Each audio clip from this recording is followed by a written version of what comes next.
neighbor, Laurie.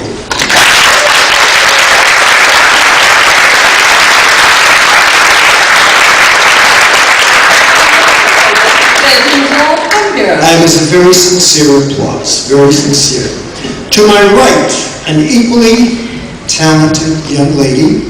I had the pleasure of seeing you. I mentioned it to you at the South Shore Music Circus in Cohasset, Massachusetts. You were fabulous. Thank We you. loved you. You know her from television. You know her from motion pictures, a great singing star. It is my pleasure to introduce Panetta, Rosalie, and Ingogliac, Miss Connie Stevens. Business club knew you wanted to be a performer. Well, in Brooklyn, can you hear me? Yes. In Brooklyn on a Saturday, you could go and see 2 movies, 14 cartoons, 2 other shorts, and the Dead End Kids and Sabu. I wanted to be Sabu and get on that magic carpet and get out of Brooklyn. So I was a child. I just said, yeah, I'm going to do that. And there are no B movies.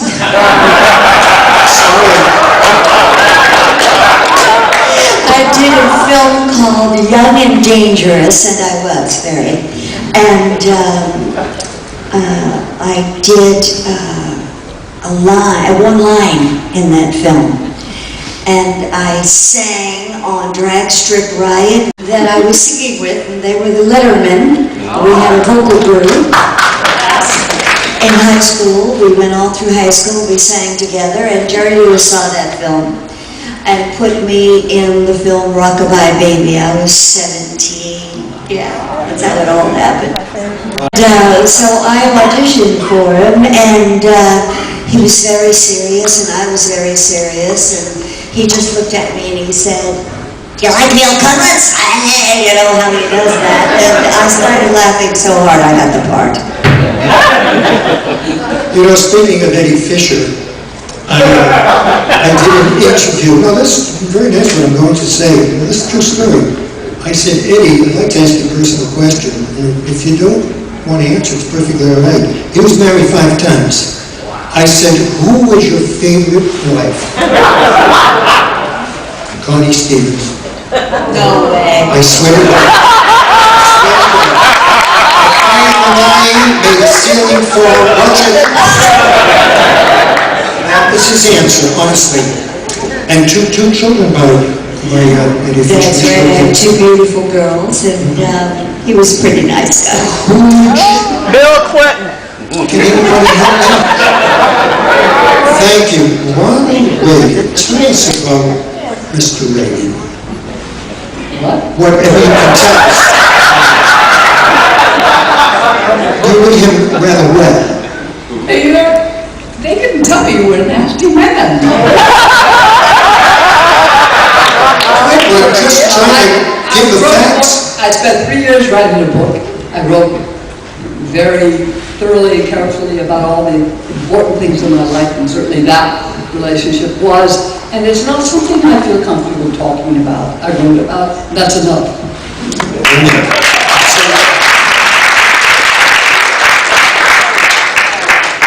Connie, there have been many, many great songs written over the years. Standards like Somewhere Over the Rainbow, Stardust, and Cookie Cookie Love Me Cold. It brings tears to my eyes when I think of Tears to mine.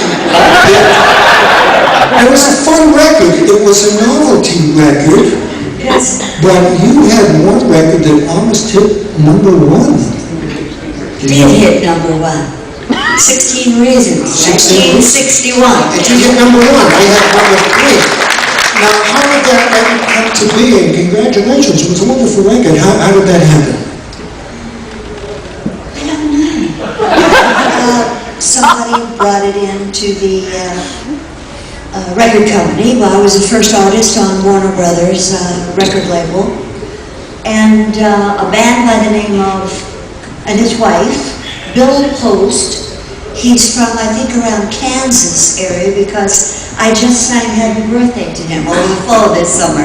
And they wrote it, and it was a very big hit. And the funniest thing about it, it was just so naive. I don't know if you all remember that song. Anybody at all? Yes?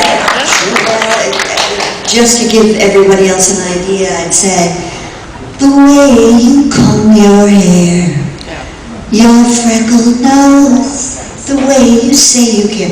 Well, I played it for my grandchildren, and my one granddaughter said, Nana, did you ever feel like that? I said, yes, that's the way we did it in the old days. Very good, Connie. Oh, there are so many. One thing stands out to me as a kid.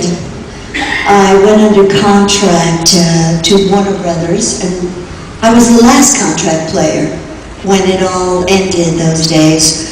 But I would go in, I had what we called a blanket call, which was a little unfair to all of us young actors. I would have to be there at 6 o'clock in the morning, whether I was working that day or not. How do you like that? So I would go in my pajamas, because I didn't want to miss what was going on in life.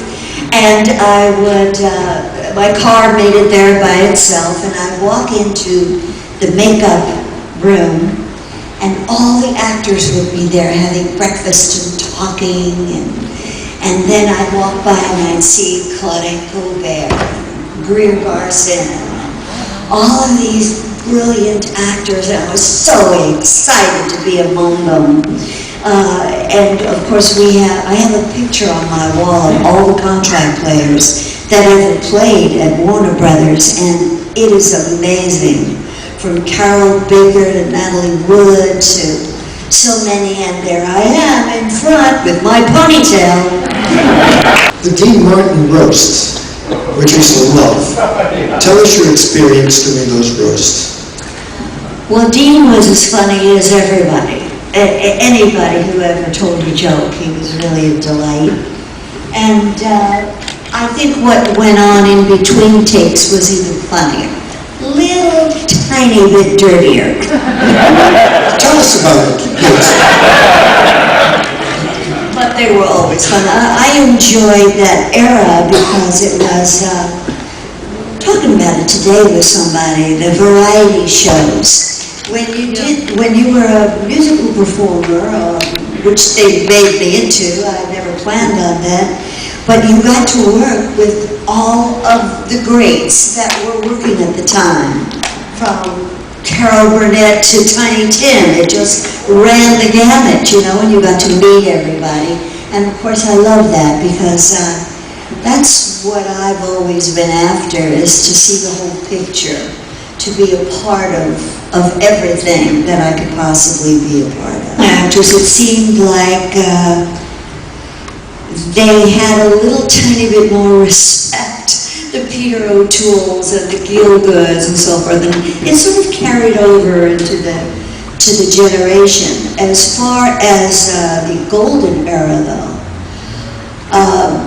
I'm sorry, but I personally don't feel from the young actors, even though they're as good as they are, the star quality that Piper had, that June Allison had, Ava Gardner, who was my personal favorite at the time.